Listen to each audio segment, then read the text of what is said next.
Bienvenidos a Reacciones, Investigaciones y Perspectivas. Mi nombre es Mateus Bolson Rosarín, tu creador de relleno independiente y emergente nuevo, favorito. Hoy vamos a leer un famoso texto de nuestro compadre Nietzsche llamado Sobre la verdad y mentira en un sentido extramoral. Esto no es un texto que necesitas comprar, lo puedes encontrar en internet. Es un texto ya viejo, no creo que nadie te moleste. Yo encontré veremos si es bueno o no. Tendremos que evaluarlo sobre la marcha. Pero estaba en una página que se llama La Caverna de Platón, la Cueva de Platón, algo así. Saludos a la Cueva de Platón, quien sea que haya creado ese lugar. Está interesante, tiene buenos recursos filosóficos. Échenle un vistazo. Su patrocinador de hoy es Pantano. Dialéctica, no los pantanos, no es el concepto del pantano, sino dialéctica pantano. Déjenme ver si tengo dialéctica pantano, introducción a dialéctica pantano, aquí está. Este es mi dialéctica sobre Nietzsche. Nos juntamos todos los martes a las 10 de la mañana, horario Ciudad de México. Y básicamente es un grupo de estudio privado. Si quieres estudiar Nietzsche conmigo de forma continua, todos los martes, estamos leyendo todo el trabajo de Nietzsche, desde sus primeros libros hasta sus últimos. Nos va a tomar años hacer esto. Pero eso es estoy inspirado y creé este espacio, así como el de Platón, ¿verdad? Este es el de Nietzsche. Platón es los lunes, Nietzsche es el martes. Son espacios inspirados ligeramente, bueno, no ligeramente, fuertemente en el sistema Oxbridge, que es un sistema de tutorías.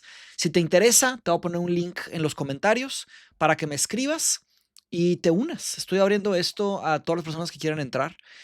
Antes era solamente para Mindshop, pero como pues hay lugares disponibles y nadie los está usando en Mindshop, pues los decidí anunciar al público en general. Entonces, recuerden que todos los estudiantes míos que entran a mis dialécticas tienen gratis todos mis cursos. Mientras estés en dialéctica, tú llevas cualquier curso mío gratis. Filosofía griega, bueno, no, los que están en vivo. Filosofía griega, paré de hacerlo en vivo. Pero filosofía moral y filosofía estética, ahí los tienes. Y cuando habrá talleres, todo eso es incluido gracias vaya, es una forma de decirles gracias por estudiar continuamente conmigo.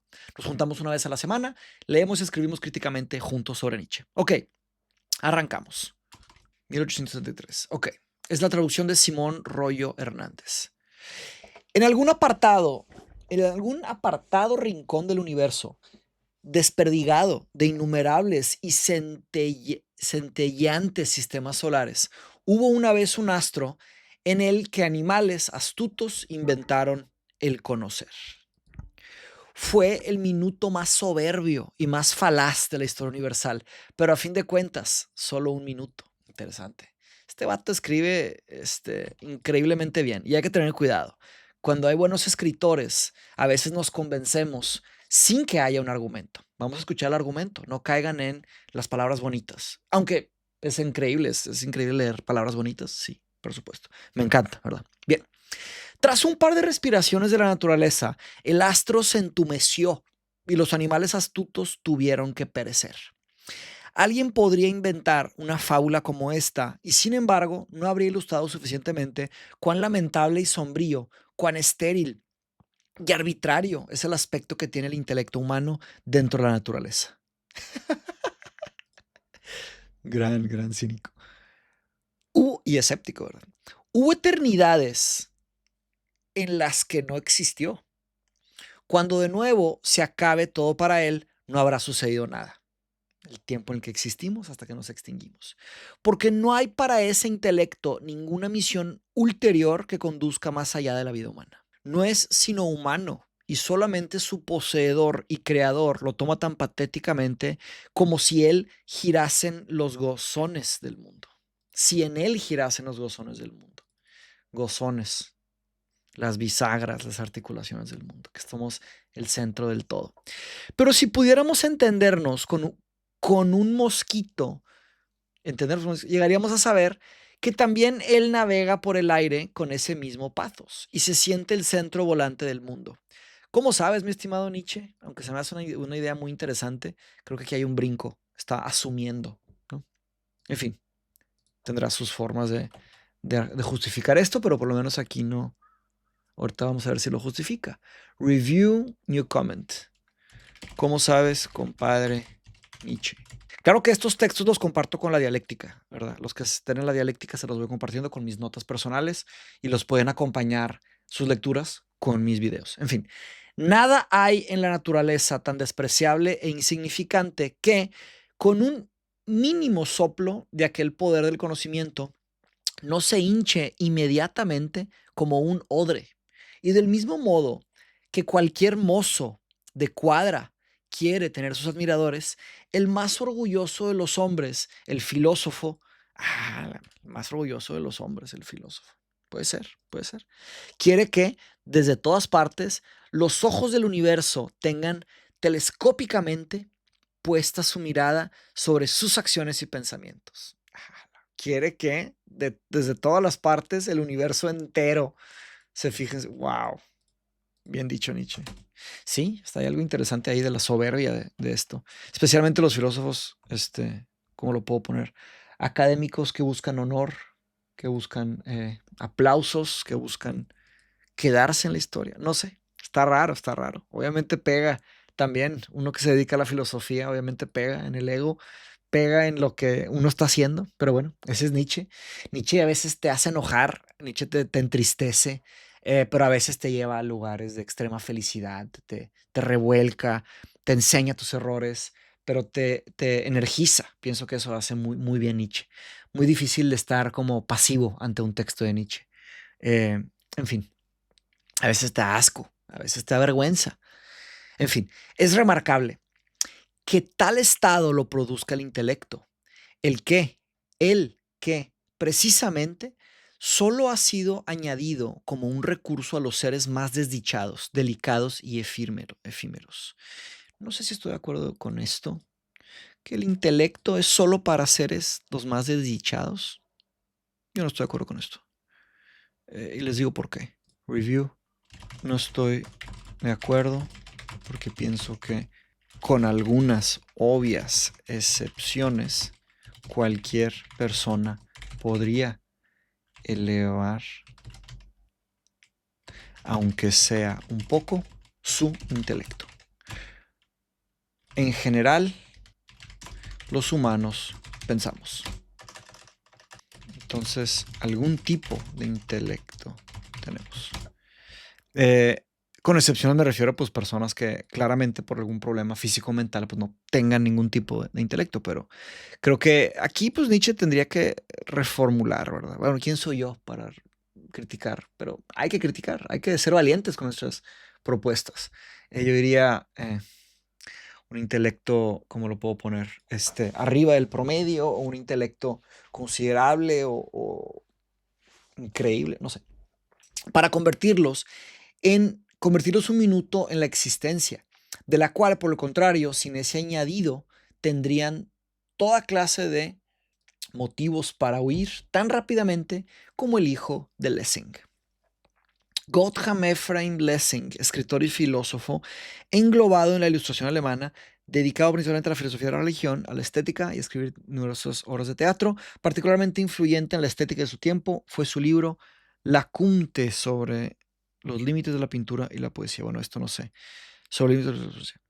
La alusión de Nietzsche remite al hecho de que su hijo, el hijo de Lessing, murió 2 días después de nacer. ¡Wow!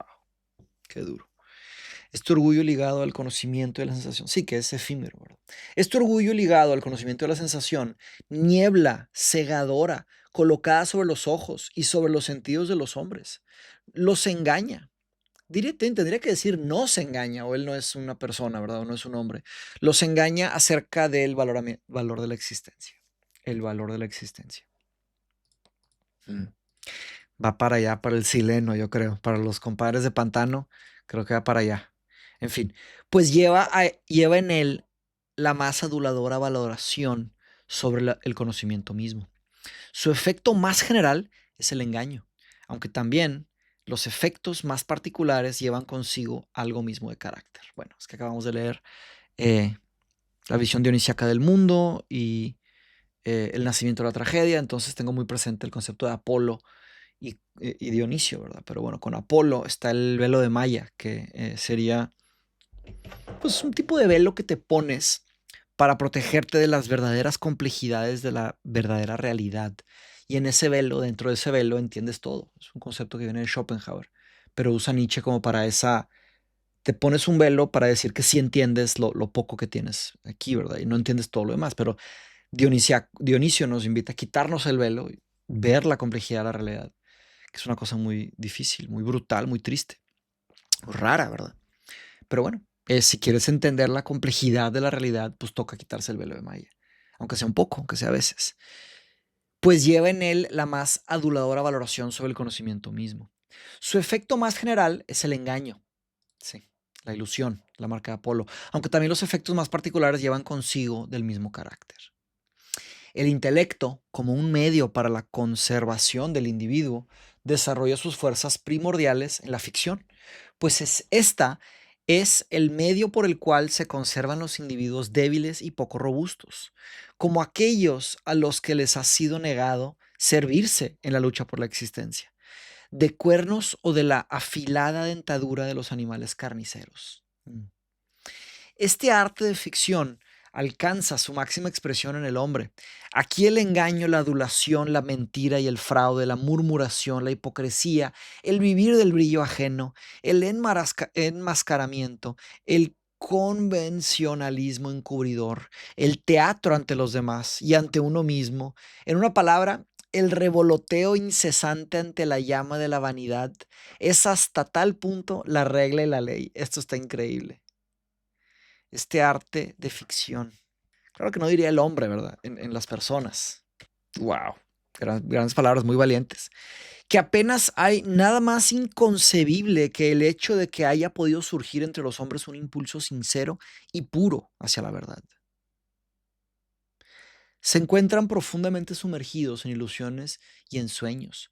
Por sus miradas se limitan a deslizarse sobre la superficie de las cosas y percibir formas. Sus sensaciones no conducen en ningún caso a la verdad, sino que se contentan con recibir estímulos y, por así decirlo, jugar un juego de tanteo sobre el dorso de las cosas.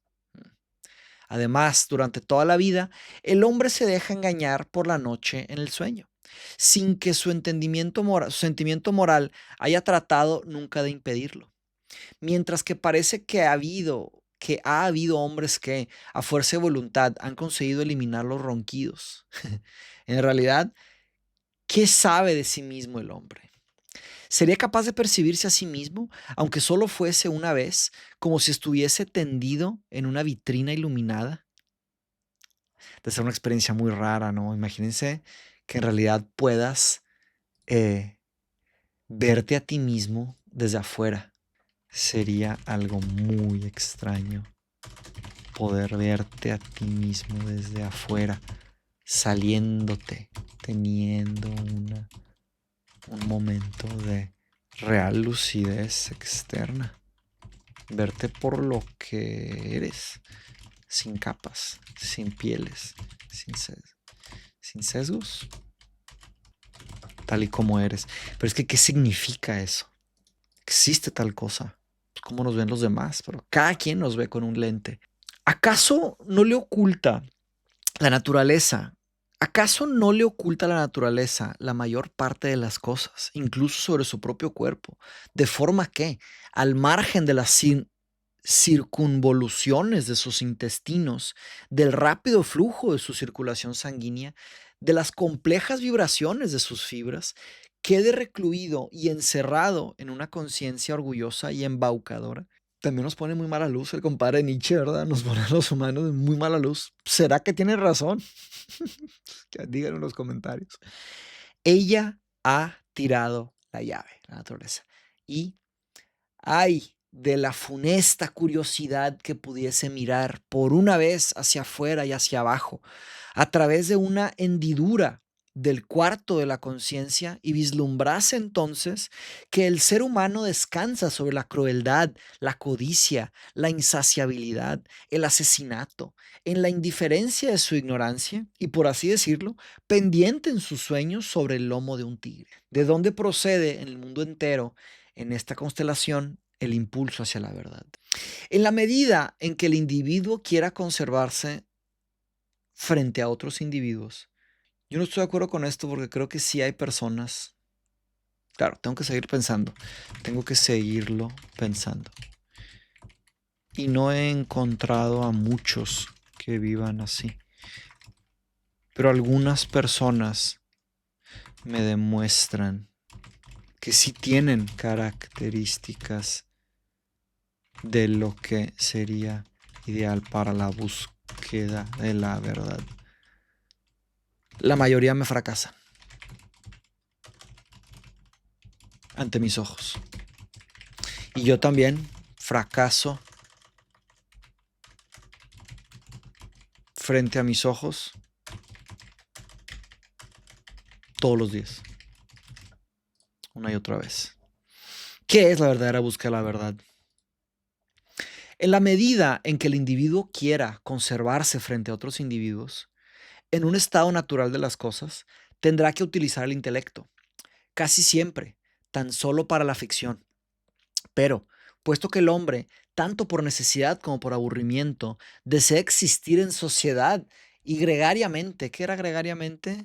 Aquí no hay sinónimos, gregario, impersonal, vulgar, ok. Vulgarmente, generalmente, ok. Precisa de un tratado de paz y conforme a este, procura que al menos desaparezca en su mundo el más grande velum omnium contra omnes. Hombre contra hombres, ¿será esto? Latín. Velum es bello. Omnium será. Ah, velum de guerra. La guerra de todos contra todos. La guerra de todos contra todos. Ese tratado de paz conlleva algo que promete ser el primer paso para la consecución de este enigmático impulso hacia la verdad. La guerra de todos contra todos. Porque en este momento se fija lo que entonces debe de ser verdad. Es decir, se ha inventado una designación de las cosas uniformemente válida y obligatoria. Y el poder legislativo del lenguaje proporciona también las primeras leyes de la verdad. Pues ahí se origina por primera vez el contraste entre verdad y mentira. El mentiroso utiliza las legislaciones válidas, las palabras, para hacer aparecer lo irreal como real. Dice, por ejemplo, yo soy rico cuando la designación correcta para su estado sería justamente pobre. Designación correcta. ¿Qué es la designación correcta? ¿Quién la define y cómo? Abusa de las convenciones consolidadas efectuando cambios arbitrarios e incluso inversiones de los nombres. Si hace esto de manera interesada y conllevando prejuicios, la sociedad no confiará ya más en él. Por ese motivo, le expulsará de su seno a los mentirosos. Por eso los hombres no huyen tanto de ser engañados como de ser perjudicados por engaños. En el fondo, en esta fase tampoco detestan el fraude, sino las consecuencias graves, odiosas de ciertos tipos de fraude. El hombre nada más el hombre nada más que desea la verdad en un sentido analógicamente limitado. Desea las consecuencias agradables de la verdad. Sí, estoy completamente de acuerdo. En eso estoy completamente de acuerdo. ¿Qué pasa si la verdad de las cosas no es moral, no es bonita, no es ética? Entonces deberíamos de perseguir la mentira, hacer las cosas éticas a la fuerza, por el bien de todos. Una gran mentira. Pero ¿qué significa vivir en verdad si es que la verdad no es moral? En fin, aquellas que conservan la vida, aquellas que conservan la vida.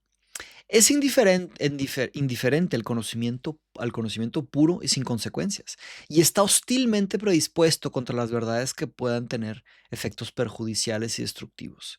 Y, además, ¿qué sucede con esas conversaciones del lenguaje? Convenciones del lenguaje. Quizás son productos del conocimiento, del sentido de la verdad. ¿Concuerdan las designaciones y las cosas? ¿Es el lenguaje la expresión adecuada de todas las realidades? Este arte de ficción, conocido como intelecto, alcanza una expresión en las personas. Aquí le engañé la opción. Sí, el intelecto. Ok, bien. Solamente mediante el olvido puede el hombre alguna vez llegar a imaginarse que está en posesión de una verdad en el grado que acabamos de señalar. Si no quiere contentarse con la verdad, en la forma de tautología, es decir, con conchas vacías, sí, ¿verdad? Hablamos de tautología en el video pasado. Entonces, si quieren un sinónimo, ¿verdad? Si son repeticiones falsas, excesos, ¿verdad? Conjeturas, cacofonía, repetición, redundancias, con conchas vacías. Entonces, trocará perpetuamente ilusiones por verdades. ¿Qué es una palabra? La repetición de sonidos articulados de un estímulo nervioso. Pero partiendo del estímulo nervioso, inferir además una causa existente fuera de nosotros es ya el resultado de un uso falso e injustificado del principio de razón. ¿Cómo podríamos decir legítimamente si la verdad estuviese solamente determinada por la génesis del lenguaje? Y si el punto de vista de la certeza fuese también lo único decisivo respecto a las designaciones. Como, no obstante, podríamos decir legítimamente, la piedra es dura, como si además captásemos lo duro de otra manera y no únicamente como excitación completamente subjetiva. Dividimos las cosas en géneros, designamos al árbol como masculino y a la planta como femenino. ¿Qué extrapolaciones tan arbitrarias? ¿A qué altura volamos por encima del canon de la certeza? Hablamos de una serpiente. Bien. La designación alude solamente al hecho de retorcerse. Podría, por tanto, atribuírsele también al gusano. ¿Qué arbitrariedad de las delimitaciones? ¿Qué parcialidad en las preferencias? Unas veces de una propiedad de una cosa, otras veces la de otra. Los diferentes idiomas reunidos y comparados unos a otros muestran que con las palabras no se llega jamás a la verdad ni a una expresión adecuada, pues de lo contrario, no habría tantos. Pero no es que haya tantos solamente por eso, ¿verdad? Claramente hay problemas o causas contextuales, geográficas, necesarias, históricas, bélicas, etcétera, religiosas, en fin. La cosa en sí, esto sería justamente la verdad pura y sin consecuencias, es también totalmente inaprensible y en absoluto deseable para el creador del lenguaje.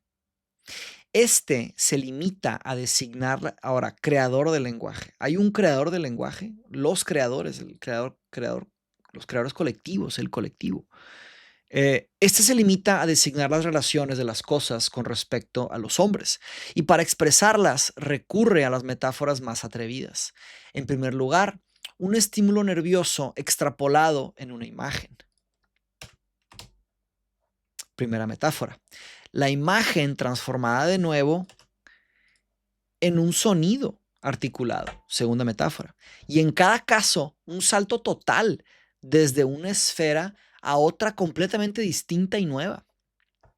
Podríamos imaginarnos un hombre que fuese completamente sordo y que jamás hubiese tenido ninguna sensación del sonido ni de la música. Del mismo modo que un hombre de estas características mira con asombro las figuras acústicas del Chladni, físico y acústico alemán, en la arena. Descubre su causa en las vibraciones de la cuerda y jurará entonces que desde ese momento en adelante no puede ignorar lo que los hombres llaman sonido. Así nos sucede a todos con el lenguaje. Creemos saber algo de las cosas mismas cuando hablamos de árboles, colores, nieve y flores, y no poseemos, sin embargo, más que metáforas de las cosas, que no corresponden en absoluto a las esencias primitivas. Del mismo modo que el sonido toma el aspecto de figura de arena. Así, la enigmática X de la cosa en sí se presenta. En principio, como excitación nerviosa, luego como imagen, finalmente como sonido articulado. En cualquier caso, por tanto, el origen del lenguaje no sigue un proceso lógico y todo el material sobre el que y a partir del cual trabaja y construye el hombre de la verdad, el investigador, el filósofo, si no procede de las nubes. Sí, Aristófanes, en su obra de teatro llamada Nubes, que pone a Sócrates, ¿verdad? Un gran pensador caminando, en fin, distraído, investigando, buscando la verdad. Tampoco procede en ningún caso de la esencia de las cosas, sino que sale de nosotros, ¿verdad? Pero pensemos sobre todo en la formación de los conceptos. Toda palabra se convierte de manera inmediata en concepto en tanto que justamente no ha de servir para la experiencia singular y completamente individualizada a la que debe su origen, por ejemplo, como recuerdo, sino que debe ser apropiada al mismo tiempo para innumerables experiencias. Por así decirlo, más o menos similares, esto es, jamás idénticas estrictamente hablando. Así pues, ha de ser apropiada para casos claramente diferentes. La formación de conceptos. Toda palabra se convierte de manera inmediata en concepto, en tanto que justamente no ha de servir para la experiencia singular, individualizada, a la que se debe su origen, por ejemplo, como recuerdo, sino que debe ser apropiada para enumerar las experiencias. Debe ser apropiada para enumerar las experiencias. Por así decirlo, más o menos similares, esto es, jamás idénticas exactamente. Todo concepto se forma igualando lo no igual. Todo concepto se forma igualando lo no igual. Ya, que no hay cosas iguales en un sentido. Del mismo modo que es cierto que una hoja nunca es totalmente igual a otra. Asimismo, es cierto que el concepto de hoja se ha formado al abandonar de manera arbitraria esas diferencias individuales, al olvidar las notas distintivas, con lo cual se suscita entonces la representación, como si en la naturaleza hubiese algo separado de las hojas, que fuese la hoja, una especie de arquetipo primigenio, primogénito, primigenio, ¿sí? Primario, primitivo, originario, inicial, arquetipo inicial, a partir del cual todas las hojas habrían sido tejidas, diseñadas, calibradas. Sí, claro, la forma de la hoja, según Platón, ¿verdad? Por eso me gusta leer eh, Platón, Nietzsche, otros, ¿verdad? Porque vas comparando y vas contrastando las ideas y te pones a pensar en qué es lo mejor, ¿verdad? Ahora, ¿será que esto es la verdad sobre el lenguaje? ¿Esa es la verdad sobre el lenguaje? ¿Parte de la verdad? ¿O es una perspectiva más? ¿Se puede criticar o se tiene que tomar como lo que es? De todas formas, sigamos.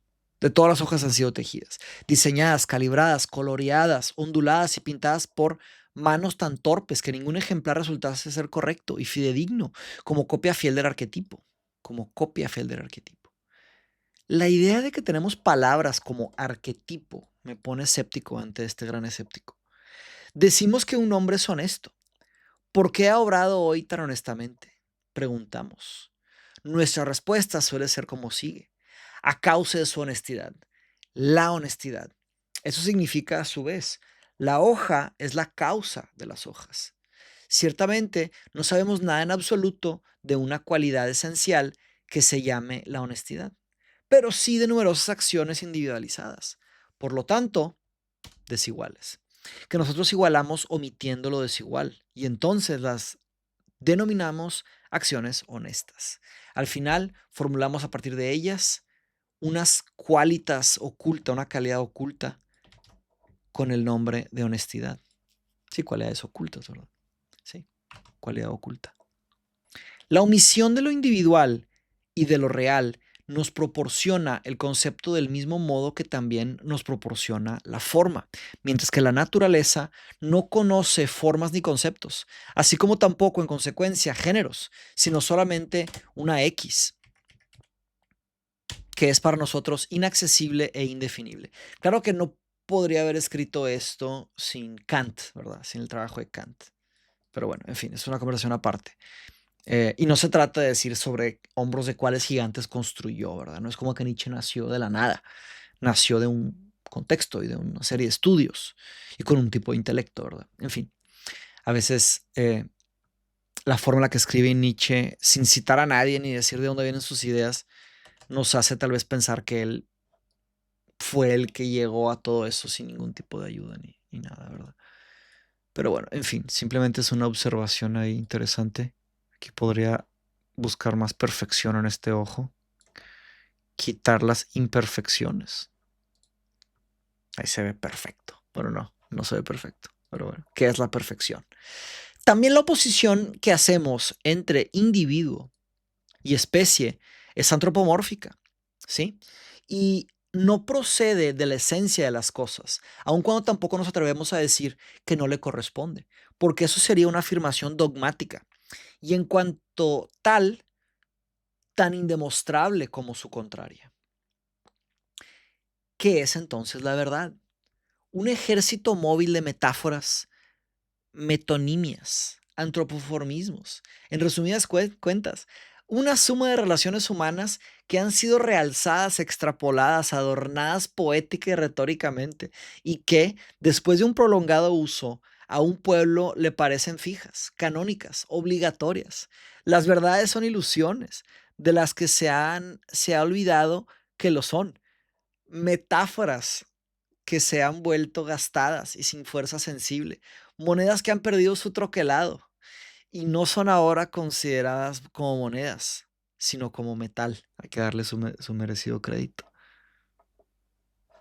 Ahora que ya tengo este ojo perfecto, ya me enfurecen estas.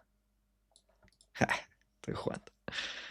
Nada más es un tipo de tic o una forma de mantenerme concentrado, ¿no? Había un video que explicaba la neurociencia por detrás de los pequeños dibujitos que hacemos. Cuando estamos tomando notas en clase a veces hacemos unos dibujitos a un lado y puedes pensar que eso es una forma de distraerte, pero no. Al hacer un ejercicio constante te mantienes concentrado. A veces es difícil concentrarte, es una forma de, ¿verdad? Claro, depende del caso, pero en general se habla sobre esto. No sabemos todavía de dónde procede el impulso hacia la verdad. Pues hasta ahora solamente hemos prestado atención al compromiso que la sociedad establece para existir, la de ser veraz, es decir, usar las metáforas usuales. Así pues, dicho en términos morales, de la obligación de mentir según una convención firme, de mentir borreguiblemente, borreguilmente. ¿Qué? ¿De borrego? ¿Qué? No entendí eso. Sí, de borrego, pertinente a los borregos. De acuerdo a un estilo obligatorio, sí, claro, claro, claro. Interesante, borreguilmente. Ciertamente, el hombre olvida de que su situación es esta. Por tanto, miente inconscientemente de la manera que hemos indicado y en virtud de hábitos milenarios. Y precisamente en virtud de esta inconsciencia, precisamente en virtud de este olvido, adquiere el sentimiento de la verdad. El sentimiento de la verdad. La razón, ¿verdad? Es un gran tema. Las historias que nos contamos para decir que algo es lógico, ¿verdad? A partir del sentimiento de estar obligado a designar una cosa como roja, otra como fría, una tercera como muda, se despierta un movimiento moral hacia la verdad. A partir del contraste del mentiroso, en quien nadie confía y a quien todos excluyen, el hombre se demuestra a sí mismo venerable, lo fiable y lo provechoso de la verdad. En ese instante, el hombre pone sus actos como ser racional bajo el dominio de las abstracciones. Ya no soporta ser arrastrado por las impresiones repentinas, por las intuiciones y ante todo generaliza todas esas impresiones en conceptos más descoloridos, más fríos, para unir, para unirlos al carro de su vida y su acción. Todo lo que eleva al hombre por encima del animal depende de esta capacidad de volatilizar las metáforas intuitivas en un esquema, esto es, de desorden, de disolver una imagen en un concepto. Pues en el ámbito de esos esquemas es posible algo que nunca podría conseguirse bajo las primeras impresiones intuitivas. Construir un orden piramidal por castas y grados. Crear un mundo nuevo de leyes, privilegios, subordinaciones y delimitaciones que ahora se contrapone al otro mundo de las primeras, al otro mundo de las primeras impresiones intuitivas como lo más firme, lo más general, lo mejor conocido y lo más humano, y por ello como una instancia reguladora e imperativa. Mientras que toda metáfora intuitiva es individual y no tiene otra idéntica, y por tanto sabe escaparse siempre de toda clasificación, claro que se puede aplicar a esto a este mismo texto, ¿verdad? A estas mismas palabras de Nietzsche como filósofo. En fin, no estoy diciendo que no tiene mérito, estoy diciendo que es increíblemente magnetizante la forma de escribir y de pensar de Nietzsche. Increíblemente convincente. A veces sin argumentar claramente, ¿verdad? Pero sí, claro que hay un argumento. Mientras que toda metáfora intuitiva es individual y no tiene otra idéntica y por tanto sabe escaparse siempre de toda clasificación, el gran edificio de los conceptos presenta la rígida regularidad de un columbarium romano e insufla la lógica del rigor, en la lógica el rigor y la frialdad que son sus propias, que son propios de las matemáticas. Sí, me pregunto qué diría de las matemáticas. Un tipo de, donde entierran, lugar de entierro romano. Sobres, asustador eso. Sabe escaparse siempre de la clasificación. El gran edificio de los conceptos presenta la rígida regularidad de un columbarium romano e insufla, infla, hincha, sopla la lógica del rigor, frialdad. Aquel a quien envuelve el hábito de esa frialdad apenas creerá que también el concepto óseo y octogonal como un dado y como tal versátil, no sea a fin de cuentas solo, sino como un residuo de una metáfora, y que la ilusión de la extrapolación artística de un estímulo, de nuevo, estímulo nervioso, que la ilusión de la extrapolación artística de un estímulo nervioso en imágenes es, si no la madre, sí, sin embargo, la abuela de cualquier concepto. Sí, la primera metáfora y la segunda metáfora. Ahora bien, dentro de ese juego de dados de los conceptos se denomina la verdad a usar cada dado tal y como está designado, contar exactamente sus puntos, formar clasificaciones correctas y no violar en ningún caso el orden de las castas ni los turnos de la sucesión jerárquica. Del mismo modo que los romanos y los etruscos dividían, los romanos y los etruscos, civilización etrusca, civilización avanzada Italia, del 900 a.C. al 27 a.C. Toscana, Lacio y Umbria, ok, etruscos. Dividían el cielo mediante rígidas líneas matemáticas y conjuraban en ese espacio así delimitado a un dios, como en un templum. Así cada pueblo tiene sobre él un cielo conceptual semejante, matemáticamente dividido. Y en esas circunstancias se entiende entonces como exigencia la verdad que todo Dios conceptual ha de buscarse solamente en su propia esfera. Cabe admirar en este caso al hombre como poderoso genio constructor que acierta a levantar sobre cimientos inestables y, por así decirlo, sobre agua en movimiento, una catedral de conceptos infinitamente compleja. Wow. Y ciertamente para encontrar apoyo en tales cimientos debe tratarse de un edificio hecho como de telarañas, tan fina que sea transportada por las olas, tan firme que no sea desgarrada por el viento. El hombre, como genio de la arquitectura, se eleva de tal modo muy por encima de la abeja. Esta construye con cera que recoge la naturaleza, aquel con la materia bastante más fina de los conceptos, que desde el principio tiene eh, que producir de sí mismo, que tiene que producir de sí mismo, que tiene que producir, pues sí, de sí mismo. Aquí, él se hace acreedor de admiración profunda, si bien de ningún modo por su impulso hacia la verdad, hacia el conocimiento puro de las cosas. Si alguien esconde una cosa detrás de un matorral, después la busca de nuevo exactamente ahí y además la encuentra. En esa búsqueda y en ese descubrimiento no hay, pues, mucho que alabar. Sin embargo, eso es lo que sucede al buscar y al encontrar la verdad dentro de la jurisdicción de la razón. Si doy la definición de mamífero y a continuación, después de examinar a un camello, digo, he aquí un mamífero, no cabe duda de que con ello se ha traído a la luz una nueva verdad, pero es de un valor limitado. Quiero decir, es antropomórfica. De pies a cabeza no contiene ni un solo punto que sea verdadero en sí, real y universalmente. El investigador de tales verdades tan solo busca En el fondo, la metamorfosis del mundo de los hombres aspira a una comprensión del mundo en tanto que cosa humanizada y consigue, en el mejor de los casos, el sentimiento de una asimilación. Del mismo modo que el astrólogo considera las estrellas al servicio de los hombres y en conexión con su felicidad y su desgracia, claro.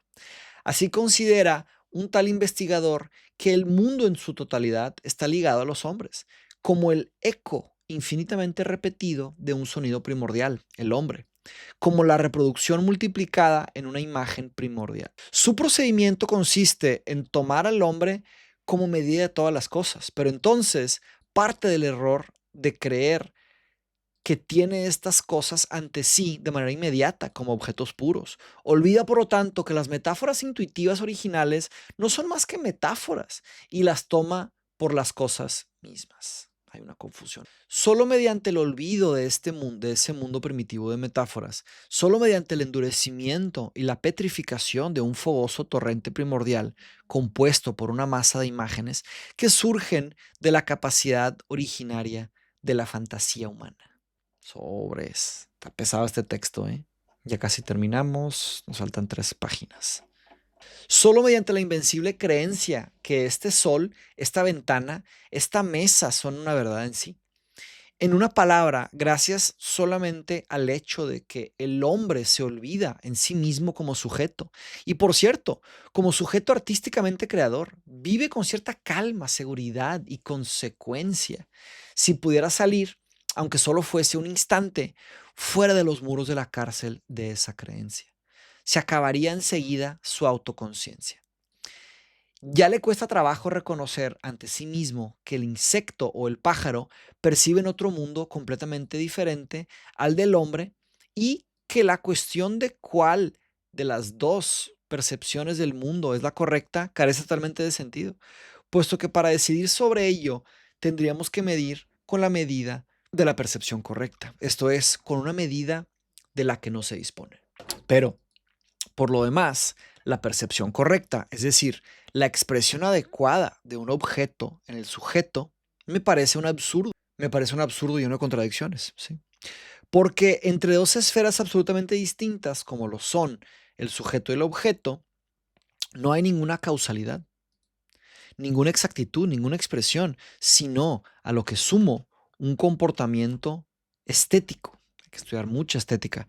Quiero decir, una extrapolación alusiva, una traducción balbuciente a un lenguaje completamente extraño, para lo cual se necesita en todo caso una esfera intermedia y una fuerza mediadora, libres ambas para poetizar e inventar.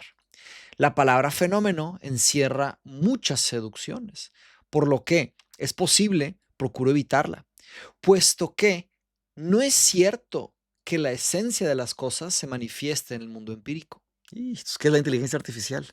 ¿Cuántas metáforas, cuántas metáfora de la metáfora de la metáfora de la metáfora es una síntesis textual de un modelo de inteligencia artificial? Un pintor al que le faltan las manos y que quisiera expresar por medio del canto la imagen que ha concebido, revelará siempre en ese paso de una esfera a otra mucho más sobre la esencia de las cosas que el mundo empírico. ¡Wow! Incluso la misma relación de un estímulo nervioso con la imagen producida no es en sí necesaria. Pero cuando la misma imagen ha producido millones de veces y se ha transmitido hereditariamente a través de muchas generaciones de seres humanos, apareciendo finalmente en toda la humanidad como consecuencia cada vez del mismo motivo. Entonces acaba por tener el mismo significado para el hombre como si fuese la única imagen necesaria. Tengo que hacer un video sobre tautología y uno sobre profobia. Si saben qué son estos ahí, voto por video de... Estoy siempre sondeándolos a ver qué quieren. Sé que hice una votación en el video de Chomsky y la voy a hacer pronto. Ok, entonces, calidad estricta con unos sueños repetidos sería percibido juzgado como algo absolutamente real. Pero el endurecimiento y la petrificación de una metáfora no garantizan de modo alguno ni la necesidad ni la legitimación exclusiva de esa metáfora. Sin duda, todo hombre que esté familiarizado con tales consideraciones ha sentido una profunda desconfianza hacia cualquier idealismo de esta especie. Cada vez que se ha convencido con la claridad necesaria de la consecuencia, ubicuidad e infabilidad de las leyes de la naturaleza y ha sacado esta conclusión. Aquí, cuanto alcancemos en las alturas del mundo telescópico y en los abismos del mundo microscópico, todo es tan seguro, tan elaborado, tan infinito, tan regular, tan extento de lagunas. La ciencia cavará eternamente con éxito estos pozos y todo lo que encuentre habrá de concordar y no se contradirá. Sas. Sobre ciencia.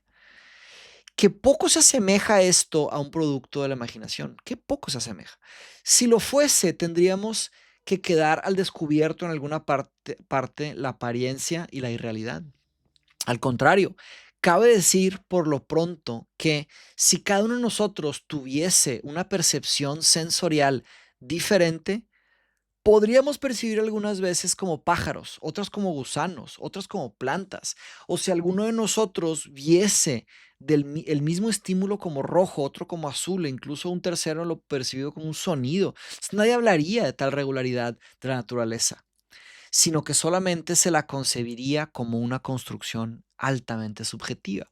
Entonces, ¿qué es para nosotros, en definitiva, una ley de naturaleza? No nos es conocida en sí, sino solamente en sus efectos, es decir, en sus relaciones con otras leyes de la naturaleza que, a su vez, no son solo conocidas como suma de relaciones. Por consiguiente, todas estas relaciones no hacen más que remitirse continuamente unas por otras, unas a otras. Y en su esencia, para nosotros, son incomprensibles por completo. En realidad, solo conocemos de ellas lo que nosotros aportamos, el tiempo, el espacio. Por tanto, las relaciones de sucesión y de los números. Pero todo lo maravilloso que admiramos precisamente en las leyes de la naturaleza, pero todo lo maravilloso que admiramos, lo que reclama nuestra explicación y lo que podría introducir en nosotros la desconfianza respecto al idealismo, justamente reside única y exclusivamente en el rigor matemático y en la inviolabilidad de las representaciones del tiempo y el espacio. Una buena triada. Sin embargo, estas nociones las producimos en nosotros y a partir de nosotros con la misma necesidad que la araña teje su tela. Si estamos obligados a concebir todas las cosas únicamente bajo esta forma, entonces deja de ser maravilloso que, hablando con propiedad, solo captemos en todas las cosas precisamente estas formas, puesto que todas ellas deben llevar consigo las leyes del número y el número es precisamente lo más asombroso de las cosas. Toda la regularidad que tanto, Parménides no, bueno, Parménides, pero Pitágoras tenía razón.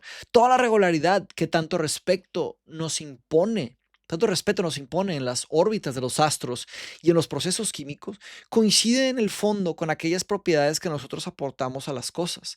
Más o menos, no me convence del todo. De modo que con ello nos infundimos respeto a nosotros mismos. Esto no me convenció del todo. Hay algo ahí.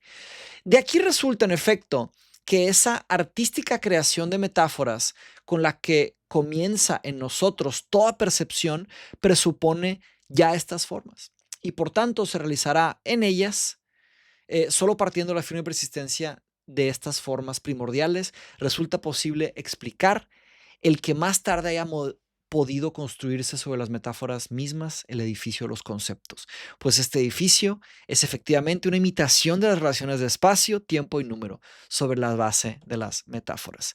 Estimada Resistencia, estimado Reaper, gracias por llegar hasta aquí si es que llegaste. Me retiro por ahora. El patrocinador de hoy es Pantano. Si quieres leer estos textos, escribir y discutirlos conmigo en vivo, un grupo privado que no se graba todos los martes. Checa los comentarios y hay un mensaje ahí para que me mandes un WhatsApp y platicamos. Fuerte abrazo, me voy a clase. Hasta la próxima. Bye bye.